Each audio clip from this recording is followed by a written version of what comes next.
Hey there, fellow educators, and honestly, anyone who's ever wondered what would happen if we actually listened to teachers for once.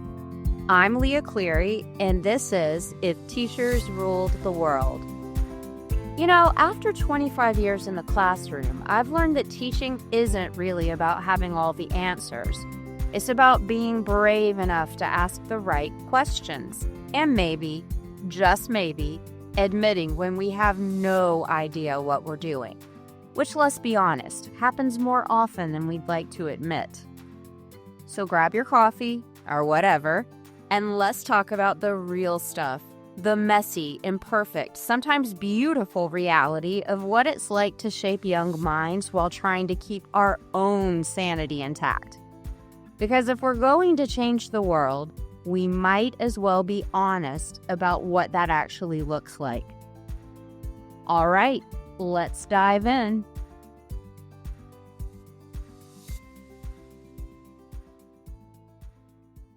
I want to start by saying this episode is going to be a little bit long for a solo episode, but I think it's really important. I'm going to walk you through some important vocabulary research and talk about what it looks like or what it can look like in the real world in our classrooms. And then I'm going to bring in caveats because any practicing teacher understands that we cannot carry out research exactly as it is presented to us in the literature. And so this is meant to be a very practical, very informative episode about vocabulary instruction. If you can stick with me today, I think you're going to find it very useful. Let's get started. There's one complaint I hear from students all the time. As a matter of fact, I just heard it yesterday, and here it is. Why do we have to define words and then use them in a sentence? This is just busy work. Now, kids love to say that about just about everything, but about this, they're right.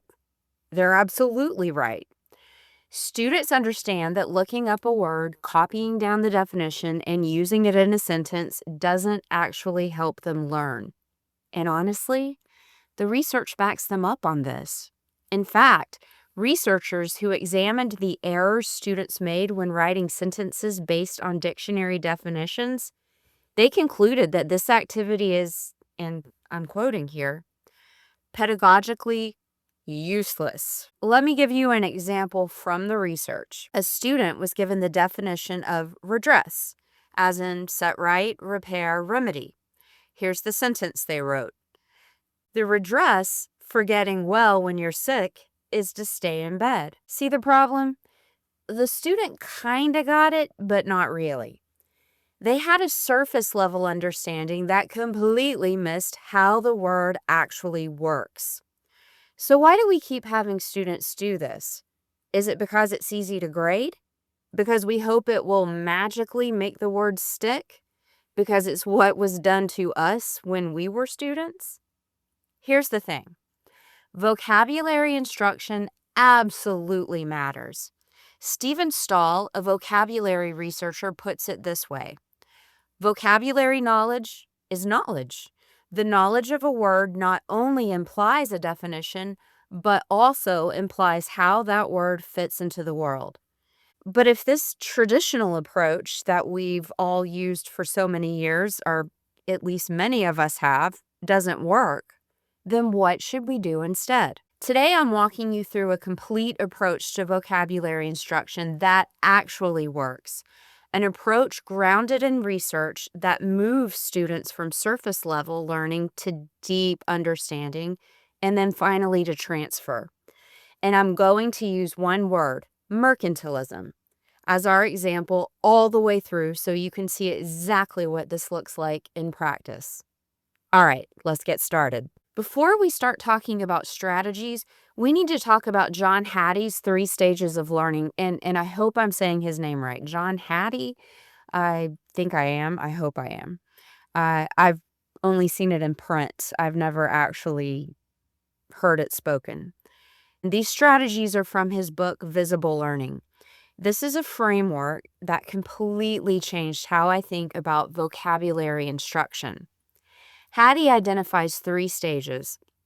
Surface level learning, this is where students build foundational knowledge. Deep learning, this is where students understand relationships and connections. And finally, transfer. This is where students apply understanding to new contexts. And here's the critical insight. Teachers often mix these levels up.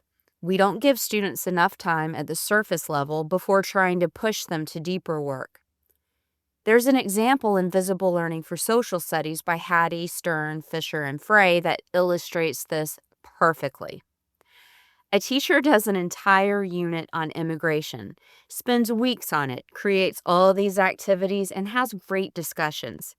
Then later in the year, students are reading something else, and the word that's confusing them most, can you guess? It's immigration. The word from the entire unit they had previously studied, because they never actually mastered it at the surface level. They discussed it, they dove deep into immigration issues, but they didn't have a surface level understanding of the vocabulary word. So let me break down what each stage means using mercantilism as our example word. So at surface level, you want to ask yourself, can students define mercantilism? Can they identify it when they see it? Can they recognize examples versus non-examples? This is about building that foundational understanding. Then at the deep level, you need to ask yourself, do students understand how mercantilism functioned as a system? Can they trace cause and effect? Can they see relationships between mercantilism and other historical concepts? This is about understanding how things connect. Then there's transfer level, and you want to ask yourself there, can students apply their understanding of mercantilism to analyze modern trade policy? Can they use this historical concept as a lens for understanding something completely different? This is about taking knowledge and using it in brand new contexts. Most traditional vocabulary instruction, the define and use in a sentence approach, tries to do all 3 stages at once. Or worse, it skips surface level entirely and asks students to use words they don't actually understand yet. We're going to talk about how to do this differently today. All right, let's start with the surface level. This is where we're building foundational understanding, and the first thing I want you to do is going to feel radical to some of us. Stop having students copy definitions. Just stop. Give them the definitions at the beginning of the unit. I have templates in my complete unit planning course where I literally just copy and paste vocab words and definitions into a PDF. Students get these in their unit binders on day 1. I'll link to that unit planning course in the show notes. So my question is, why are we still having kids copy definitions in the age of Google and AI? That's not learning. That's handwriting practice, and students know it. So here's what I do instead. And of course, there's many things you can do, but I'm just walking you through my process today. I load the vocabulary list into Quizlet. It auto-generates the set for me, and we start the unit with 5 minutes of Quizlet. I'm a huge fan of Quizlet Learn, but I let students pick whatever mode they want. Flashcards, matching, whatever works for them. After those 5 minutes, I have students write down their struggle words, the words where even after seeing the definition, they still don't get.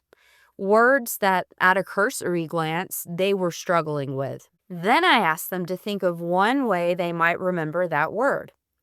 Is there something they can associate with it? A mnemonic or a memory trick, something that gives the word meaning in their mind. And then we discuss what they came up with as a class. Students share their memory tricks. When someone comes up with a really good one, everyone benefits. From there, we might do a couple of rounds of Quizlet Live, usually as individuals first, not as teams. This is a low-stakes, gamified pre-testing method. I can view the stats and see which words they're missing most. Then we can go over those. This gives students an overview of where they're starting, and it gives me data about what we need to focus on. Now we need to deepen that surface level understanding. I'm going to give you two options. You can use one or you can use both of them depending on what works for your students. Or you can come up with your own. The first one is a modified Freyer model that I have, and this is modified just really to save paper. It's a vocab chart. It's laid out on a table.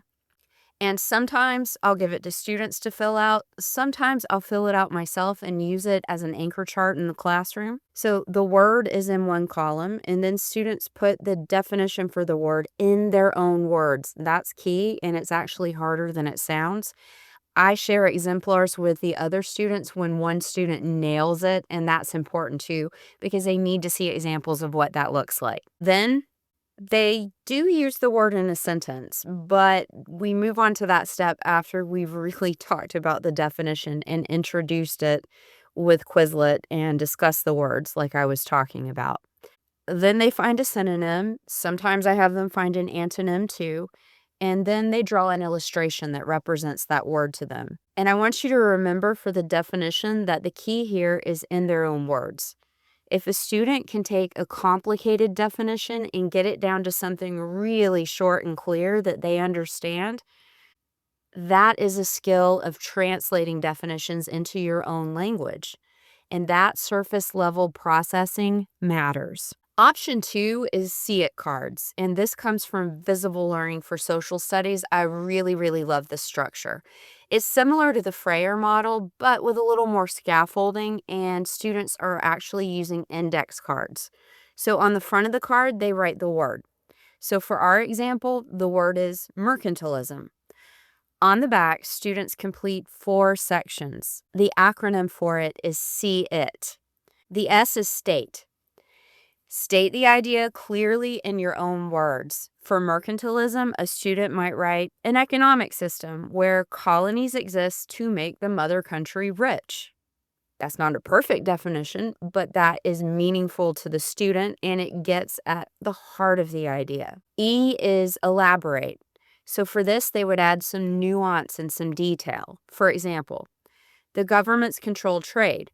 Colonies can only trade with the mother country. The goal is to accumulate gold and silver. The second E is exemplify. Give examples and give non-examples. This is kind of like our Freyer model, synonym and antonym.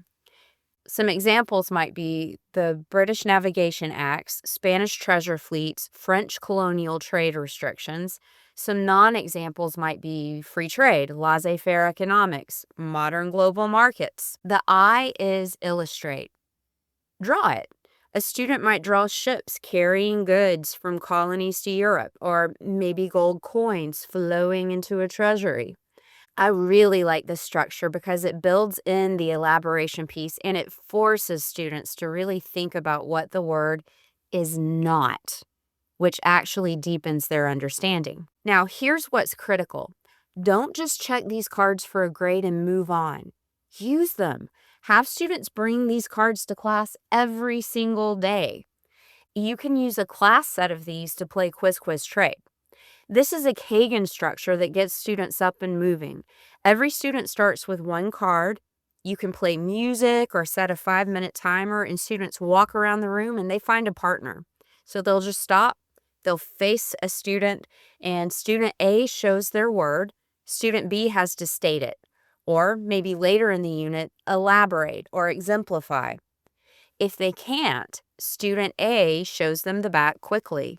Then student B shows their word. Student A responds. They trade cards and find a new partner. By the end of 5 minutes, students have practiced every single word. They're up, they're out of their seats, they're moving around, they're getting the blood flowing to their brains. This is active retrieval practice disguised as a game. Then there's card sorts. You can give students a sorting mat, just paper divided into columns, and have them categorize the words. Start simple. For history, I might start with people, events, concepts, because my students will absolutely match a person's name to an event definition in the pretest, and this helps them see the difference. Then I get more complex. Maybe they sort by time period, or by cause versus effect, or by political versus economic versus social. Eventually, students create their own categories and justify why they group the words together. You can do this multiple times throughout the unit with the same cards. Each time, students are processing the relationships between concepts more deeply. Oh, and by the way, with the Kagan structure, I did say something about having a class set of those cards. Here's a good option for creating that. You can divide your class into groups, and each group gets a different set of words. You can divide your vocab list up into sets, and they create see it cards together for their little set. Then you combine each group set into one class set. Now you can do big sorts as a full group. You could even do this in the hallway on a big piece of butcher paper or on a wall and have students stick the cards to it and take them off. Or on the floor and have students put the cards down in the categories. It becomes this physical collaborative activity, and it's one you can do as a whole class. One more surface level strategy I absolutely love comes from The Writing Revolution by Judith Hochman and Nancy Wexler. It's teaching sentence structures while reinforcing vocabulary. My favorite one to start with students is the appositive sentence. An appositive sentence follows this structure: noun, comma, definition, comma, significance, period. And for this, I think I'm going to use a different word besides mercantilism, just because this is popping up to the forefront in my mind because we just did it in world history. So if we're going to talk about absolute rulers and compare Tsar Peter the Great to Louis XIV, I might open class with those two names and have the kids write in a positive sentence for each as a bell ringer. For example, Louis XIV, comma, an absolute ruler of France, comma, built the Palace of Versailles, period. Or Louis XIV, comma, the Sun King of France, comma, is the quintessential absolute ruler of the 17th century, period. There are so many ways students can answer this because they're naming it, they're defining it in their own words, and they're stating a significance. Plus, they're learning a sentence structure that's descriptive and pretty sophisticated. You can also do this as an exit ticket at the end of class. After you've done a lesson comparing Louis XIV to Tsar Peter the Great, you can have them write a positive sentence about each. Or you can take it further, and this actually gets a little into the deep learning portion, and have them use subordinating conjunctions. And I'm going to talk a little bit more about these later, but here's just an example with this. Because the nobility of France was so powerful, and so you would give them that little phrase, because the nobility of France was so powerful, or that, I guess, dependent clause. And then they would add the comma, and they would add to it: Louis XIV lessened their power by making them live at the Palace of Versailles with him so he could keep an eye on them. And then they could do one for Tsar Peter the Great that talks about the beard tax and westernization and forcing the nobility to dress in a certain way. See, you're giving students sentence starters that encourage comparison and complex thinking while they're using vocabulary. That is a win-win, I think. Okay, so your students have spent time at the surface level. They can define mercantilism, they can identify it, they can give examples, they can give non-examples. Now we move into deep learning. This is where we shift from what is mercantilism to how does mercantilism work and how does it connect to other concepts. At the deep level, I want students creating their own graphic organizers, not filling in ones I've made, creating them. For mercantilism, a cause and effect chart would work really well. Students could trace the flow. For example, mercantilism, and then an arrow that leads to state control of trade, and an arrow that leads to colonies must trade only with the mother country, and an arrow that leads to competition among European powers for the colonies, and an arrow that leads to resentment builds in colonies, and an arrow that leads to, eventually, revolution. Students are showing that they understand not just what mercantilism is, but how it functions as a system and what it leads to. Okay, so I said I was going to bring up subordinating conjunction sentences again. At the deep level, we're using subordinating conjunctions to force students to think about relationships. So I might give the students this clause. Because mercantilist policies restricted colonial trade, and then have them finish the sentence. And they might say, American colonists grew increasingly resentful of British control. Or I might give them a different one. Although Spain enforced strict mercantilist policies, and they might finish it with, colonists found ways to engage in illegal trade. I might even give them a blank and then a comma, and I might write this part. It impoverished colonial economies. Well, then they could open the sentence with something like, while mercantilism enriched European powers. So the sentence would be, while mercantilism enriched European powers, it impoverished colonial economies.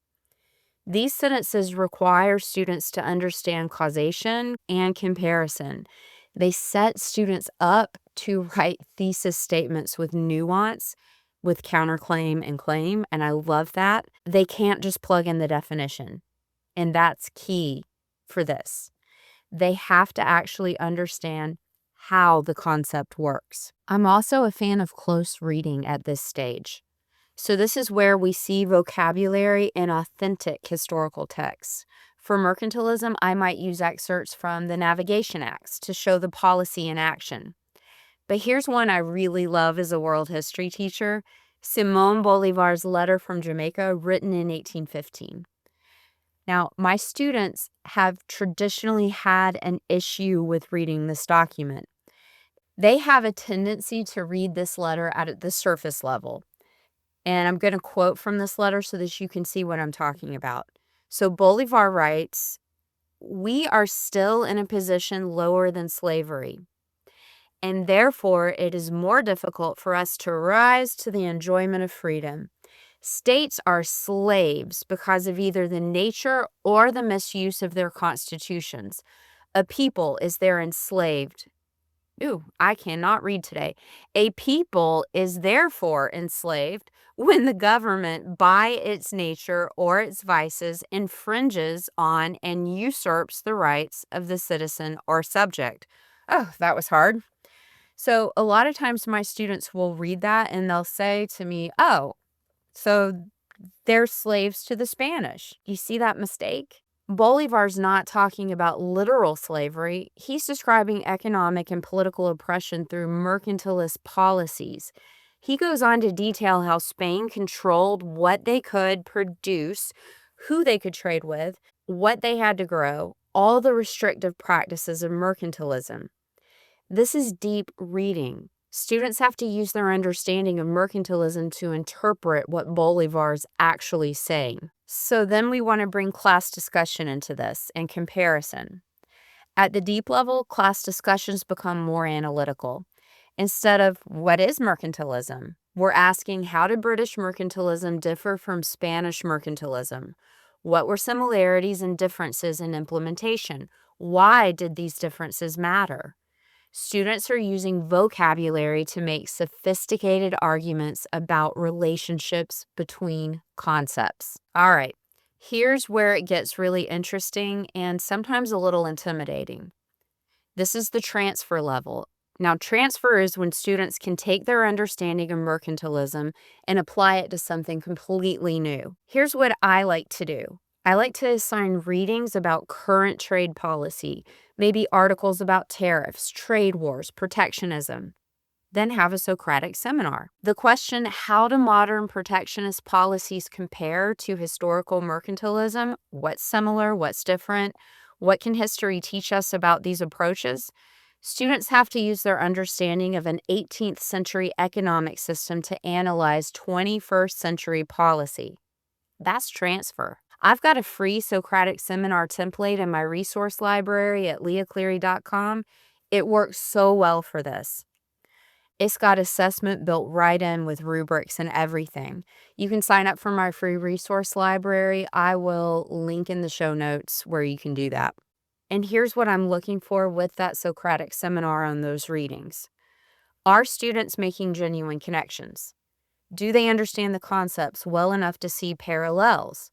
Can they use historical vocabulary to discuss contemporary issues? That's one, but here's some other transfer possibilities. You could have students analyze China's Belt and Road Initiative through a mercantilist lens. You could have students evaluate America First trade policy using a mercantilist framework. You could have students compare economic nationalism today to 17th to 18th century mercantilism. Oh, that would be really interesting. You could have students apply their understanding to a completely different time period.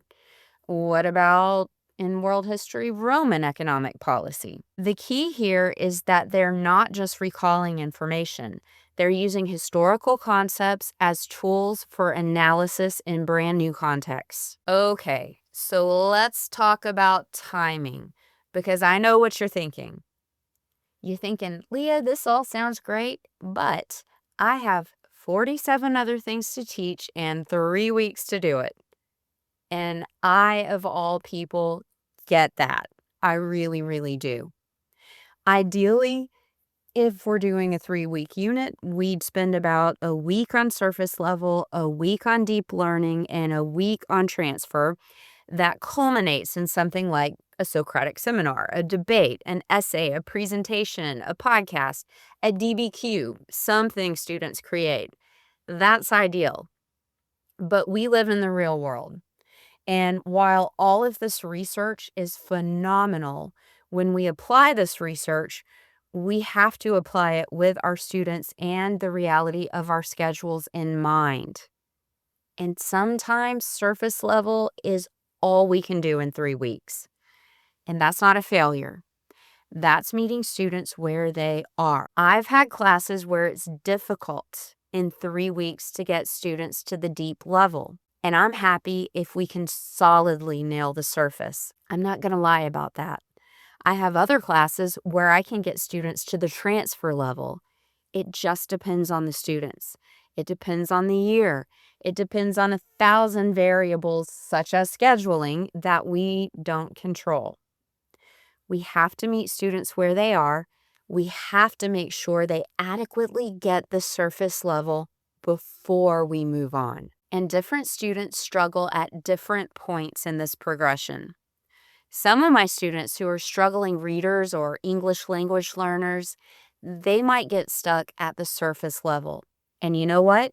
If we can get them confident at surface level, that's good. That's real learning. A lot of my general students struggle going from surface level to deep. Thinking about causation, continuity and change, comparison, that's an added layer. But with scaffolding, they can do it. You just have to work a little harder to support them. And I've noticed that even my more advanced students, my gifted students, my AP and IB students, they'll struggle from deep to transfer. But again, with scaffolding and practice, they can get there. The point is this: it's not about perfection. This is about progress. If by the end of 3 weeks, your students have gotten the surface level and that's all they're able to get, that's not ideal, but it is reality. And sometimes that's all we can do. If we can spend a week on the surface, a week on deep, and a week that culminates in some kind of transfer activity, that's when vocabulary instruction actually sticks. That's when vocabulary instruction is beautiful and it shines, because that's when students can use these words years later. So here's my challenge to you. Start with one thing. Maybe you just stop having students copy definitions and give them the definitions instead. That is a great place to start. Maybe you try one round of quiz trade with cards students have already made. Maybe you incorporate appositive sentences as bell ringers. You don't have to overhaul your entire vocabulary instruction tomorrow. Just pick one strategy and try it. Because here's what I know. When we respect student intelligence, when we focus on meaning making instead of compliance, when we work smarter instead of harder, and I'm not going to lie, that one's hard for me, vocabulary instruction stops being busy work and starts being real learning. And the students, they notice. They engage differently when they understand that we're not wasting their time. The resources I mentioned today, the Socratic seminar, and the complete unit planning course, you can find those on my website at leahcleary.com, but I'll also link to them in the show notes. The research I cited is from Visible Learning by John Hattie, Visible Learning for Social Studies by Hattie, Stern, Fisher, and Frey, The Writing Revolution by Hotchman and Wexler, and articles from Reading Rockets and Coloring Colorado, which I will also link to in the show notes. Remember, adequate is actually strategic. Good enough is good. Students need sustainable teachers more than perfect ones. Let's do what works at the surface level, keep reassessing as we go, and try to move to deeper levels when we can. But always, always keep reality in mind. Keeping where our students are in mind is important. Keeping time constraints in mind is important. Because that, my friends, is what real teaching looks like. Thanks for listening, and I'll talk to you next time. That's it for this week on If Teachers Ruled the World. Be sure to subscribe, share with a teacher friend, and join the conversation at leahcleary.com. Until next time, keep ruling your classroom and rewriting the rules.